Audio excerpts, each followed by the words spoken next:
ತುಂಬಾ ಎಕ್ಸಾಂಪಲ್ಸ್ ಇದೆ. ಮೊನ್ನೆ SLC ಪಾಸ್ ಆದ ಒಬ್ಬ ಹುಡುಗ ತುಂಬಾ ವೈರಲ್ ಆಯ್ತು, ಎಷ್ಟು ಅನುಕೂಲ ಆಯ್ತು ಅಂತ. ಯಾರನ್ನ ಹೇಳ್ಕೊಟ್ಟು ಮಾತಾಡ್ಸ್ಬೇಕಾಗಿಲ್ಲ. ಯಾವಾಗ್ಲೂ ಜನರಿಗೆ ಸಹಕಾರ ಮಾಡಿದಾಗ ಜನರು ಋಣ ತೀರಿಸ್ತಾರೆ. ಹೌದು, ನಾನು ಅದಕ್ಕೆ ಎಲ್ಲ ಹೋದಾಗ ನಾನು ಎಷ್ಟೊಂದು ಇದ್ರೊಳಗೆ ವಿಡಿಯೋ ಬೇಕಾದ್ರೆ ನಂದು ಮೀಡಿಯಾದವ್ರು ನೋಡಿ ಯಾರಿಗೆ 2,000 ರೂಪಾಯಿ ಬರ್ತಾ ಇದೆ. ಬಿಕಾಸ್ ಎಲ್ಲ ಫಂಕ್ಷನ್ ಬರೀ ಹೆಣ್ಮಕ್ಳೀಗ, ಬರೀ ಹೆಣ್ಮಕ್ಳು. ಹೌದು, ಮುಂಚೆ ಬರೀ ಗಂಡು ಮಕ್ಳು ಬರೋರು, ಬರೀ ಹೆಣ್ಮಕ್ಳು.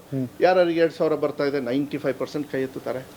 ಯಾರ್ಯಾರ ಮನೆಗೆ ಫ್ರೀ ಕರೆಂಟ್ ಗಂಡಸರು ಎತ್ತಬೋದಂದ್ರೆ ಗಂಡಸರೆಲ್ಲ ಕೈ ಎತ್ತುತ್ತಾರೆ, ನಮಗೆ ಫ್ರೀ ಕರೆಂಟ್.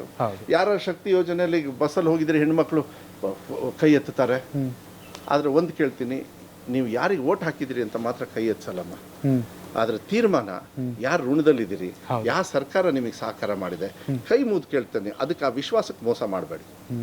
ನಾವು ಮನೆ ಬಾಗ್ಲಿಗೆ ಬಂದು ಗ್ಯಾರಂಟಿ ಕೊಟ್ಟು ದಯವಿಟ್ಟು ನಮಗೆ ಮತ ಹಾಕಿ ಅಂತೇಳಿ ಭಿಕ್ಷೆ ಬೇಡಿದ್ವಿ, ಆ ಭಿಕ್ಷೆ ಕೊಟ್ರಿ, ನಡ್ಕೊಂಡಿದೀವಿ. ಈಗ ನಾವು ಭಿಕ್ಷೆ ಬೇಡ್ತಾ ಇಲ್ಲ, ನಮ್ಮ ವಿಶ್ವಾಸವನ್ನ ಮತ ಕೊಡಿ.